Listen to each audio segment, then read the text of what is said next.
एक बड़ा खुलासा हुआ है जिसमें बताया गया है कि अफगानिस्तान में असीम मुनीर, सिराजुद्दीन हक्कानी के बीच जंग शुरू होने वाली है। पाकिस्तान में बारूद का कोहराम आएगा, हर जगह धमाके होंगे, ड्रोन से आग बरसाई जाएगी। सवाल है कि क्या पाकिस्तान का मास्टर प्लान हो गया है लीक? क्या पाकिस्तान में भी आने वाले दिनों में आत्मघाती हमलों की बाढ़ आने वाली है? क्या पाकिस्तान की नापाक मंशा को अफगानिस्तान ने भी भांप लिया है? नमस्कार, मैं हूं आदर्श, आप देख रहे हैं बॉर्डर वॉच। जब भी दुनिया में आतंकवाद का जिक्र होता है, एक नाम बार बार उभर कर सामने आता है, पाकिस्तान। वो मुल्क जो खुद को शांति प्रिय इस्लामिक देश कहता है, दरअसल पिछले 4 दशकों से आतंकवाद की फैक्ट्री चला रहा है। 1980 के दशक में अफगानिस्तान के नाम पर शुरू हुआ जिहाद धीरे धीरे पाकिस्तान की रणनीति का हिस्सा बन गया। अमेरिका और सऊदी अरब से पैसे और हथियार लिए गए और इन सबका केंद्र बना पाकिस्तान का बदनाम इंटेलिजेंस नेटवर्क ISI। अफगानिस्तान को पाकिस्तान ने अपना स्ट्रैटेजिक डेप्थ माना, जहां वो अपने मोहरे तैयार करता रहा। तालिबान की फौजें, अलकायदा के आतंकी, हक्कानी नेटवर्क, लश्कर तैयबा और जैसे मोहम्मद जैसे खूंखार संगठन, इन सब की जड़ें पाकिस्तान की जमीन में ही पनपी। मदरसे बने आतंक की प्रयोगशाला, मस्जिदों से निकली जिहाद की फतवाएं और वहां की सरकारें, चाहे सेना की हो या सियासतदानों की, सबने इन संगठनों को अपने हितों के लिए इस्तेमाल किया। अफगानिस्तान में पाकिस्तान ने तालिबान को खड़ा किया, कश्मीर में आतंकवादियों को भेजा और दुनिया के हर कोने में जिहाद के नाम पर खून की नदियां बहाई। लेकिन आयरनी देखिए, जिस आग को पाकिस्तान ने दूसरों के घर जलाने के लिए सुलगाया था, अब वही आग उसके अपने घर को राख बना रही है। आज अफगानिस्तान में तालिबान राज में भी पाकिस्तान को चैन नहीं है।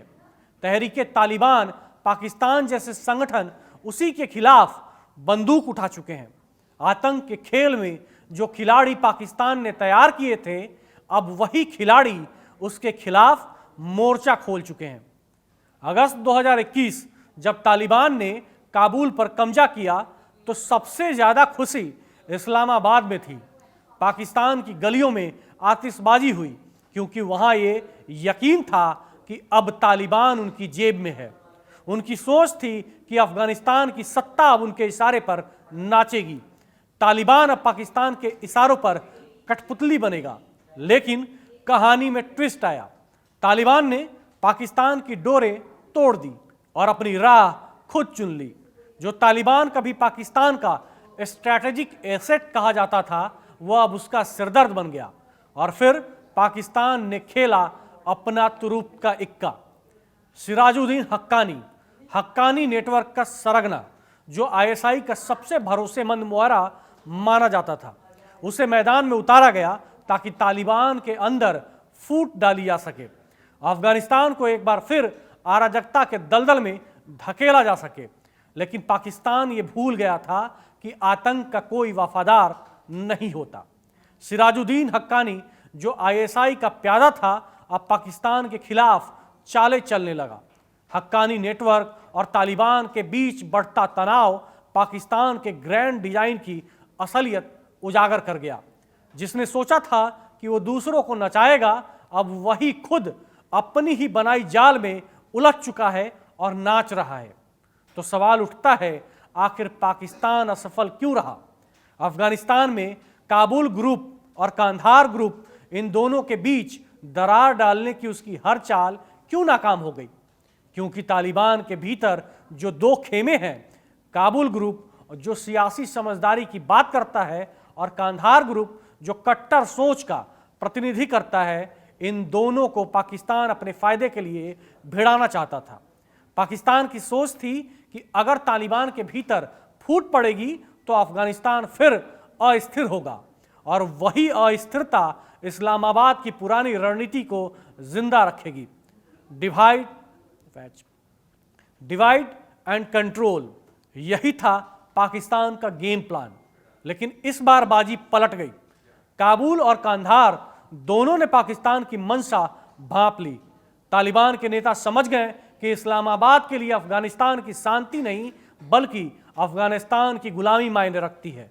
और फिर वही हुआ जो पाकिस्तान ने कभी सोचा भी नहीं था। काबुल भी पाकिस्तान के खिलाफ खड़ा हो गया, कांधार भी उसके विरोध में आ गया। तालिबान के दोनों गुटों के लिए पाकिस्तान बन गया सबसे बड़ा जानी दुश्मन।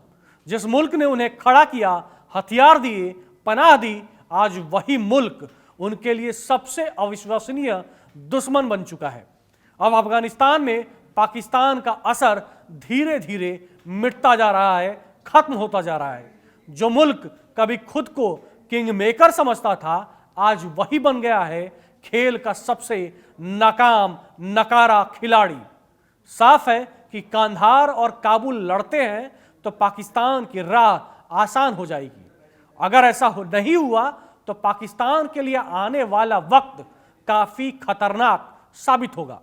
सिराजुद्दीन हक्कानी ने पाकिस्तान को किसी भी हमले की स्थिति में खूनी अंजाम भुगतने की धमकी देकर आईएसआई को हिला डाला है।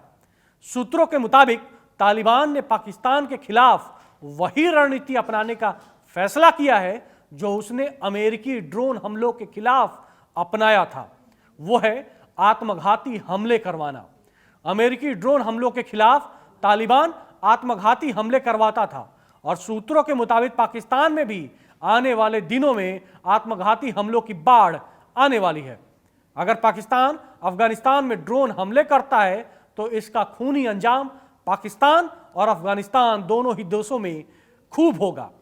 पाकिस्तान की छाया में पनपने वाला ये नेटवर्क, जिसे कभी इस्लामाबाद ने अफगानिस्तान में अपना मोहरा बना था, अब उसी पाकिस्तान के खिलाफ खड़ा हो गया है। सिराजुद्दीन हक्कानी, जो कभी आईएसआई की मदद से अमेरिकी ड्रोन हमलों से बच निकला था, अब खुलकर पाकिस्तान की फौजी हुकूमत को चुनौती देने लगा है।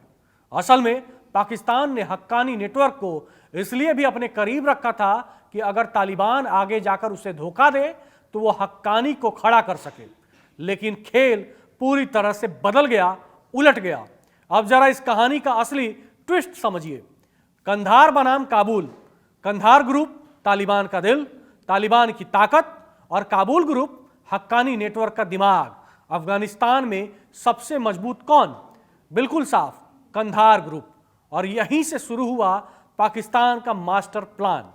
इस्लामाबाद ने तालिबान से कहा टीटीपी को खत्म करो, लेकिन दिक्कत यह थी कि टीटीपी सबसे ज्यादा सक्रिय वहीं है जहां हक्कानी नेटवर्क का कंट्रोल है, उत्तरी वाजिरिस्तान में।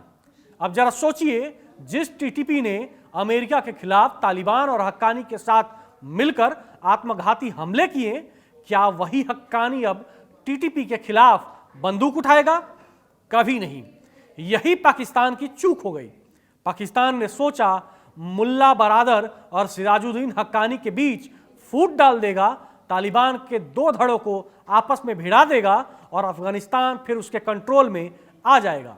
लेकिन कहानी ने पलटी मारी। हक्कानी और तालिबान दोनों ने मिलकर पाकिस्तान के मुंह पर दरवाजा बंद कर दिया। दोनों ने एकजुटता दिखाई और पाकिस्तान को ऐसा झटका दिया कि उसकी सारी चालें चौपट हो गई, तबाह हो गई। अब हालात ये है कि जिस पाकिस्तान ने तालिबान और हक्कानी नेटवर्क को पैदा किया था, वही पाकिस्तान आज उनके सामने बेबस और लाचार खड़ा है। जिसने दूसरों के घर आग लगाई थी, वो अब उसी आग में खुद जल रहा है और आगे भी जलेगा।